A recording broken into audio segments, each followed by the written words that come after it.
আজকের ছোট্ট ভিডিওতে আপনাদের দেখাবো পুরুলিয়ার রাসমেলা। কিন্তু শুরুটা হলো আমার বউয়ের ভয়ঙ্কর বায়না দিয়ে। বউ বললো চলো মেলা দেখতে যাব। আমি একটু কৌশলে বললাম আজ অনেক কাজ আছে, কাল যাই। বউ তখন এক চোখে এমন চাইলো যেন মনে হলো যদি না যায় কাল আমার আর কাজের দরকার হবে না। তাই বাধ্য হয়ে বললাম চলো চলি। পায়ে হেঁটে মেলার গেটে পৌঁছাতে দেখি এ যেন ভিড় না, একেবারে সুনামি। গ্রামের লোক তো বটেই, পাশের গ্রাম থেকে এমনকি দূরের গ্রাম থেকেও লোকজন এসেছে। আমার তো মনে হচ্ছিল মেলা না যেন পুরো পঞ্চায়েত ভোট হচ্ছে এখানে। বউ বললো হাত ধরো, না হলে ভিড়ের মধ্যে হারিয়ে গেলে আমাকে তো খুঁজেই পাবে না। আমি মনে মনে বললাম তুমি হারালে তো শান্তি পেতাম। তো মুখে বললাম হ্যাঁ হ্যাঁ হ্যাঁ ধরছি। আমরা দুজনে হাত ধরে বেড়ে টেনে ঢুকলাম। আর এই হাত ধরা দরকার ছিল, কারণ ভিড়ের মধ্যে আমার বউ যদি হারিয়ে যায় তাহলে আমাকে বাঁচাবে কে। মেলায় ঢুকেই প্রথমে নজরে পড়লো নাগরদোলা।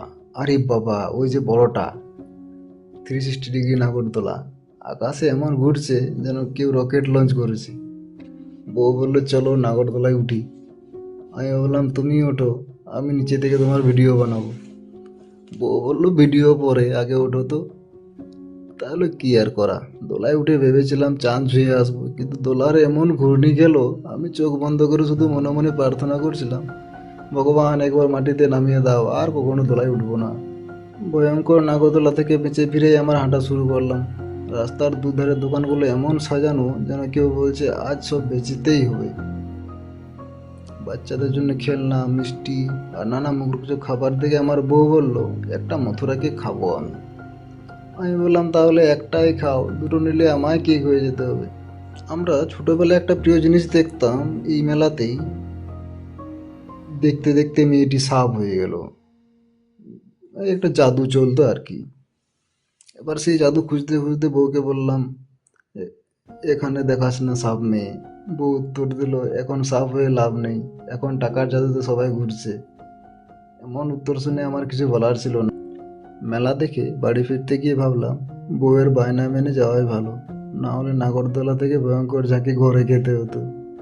মেলা দারুণ ছিল, খাবারও ভালো ছিল, আর ভিড় সে তো মেলার নেশারই অংশ।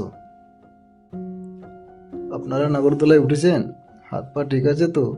কমেন্টে লিখুন মেলার কোনো মুহূর্তটা আপনার প্রিয়। ভিডিওটা খুব একটি বেশি বড় না করে এখানে শেষ করলাম।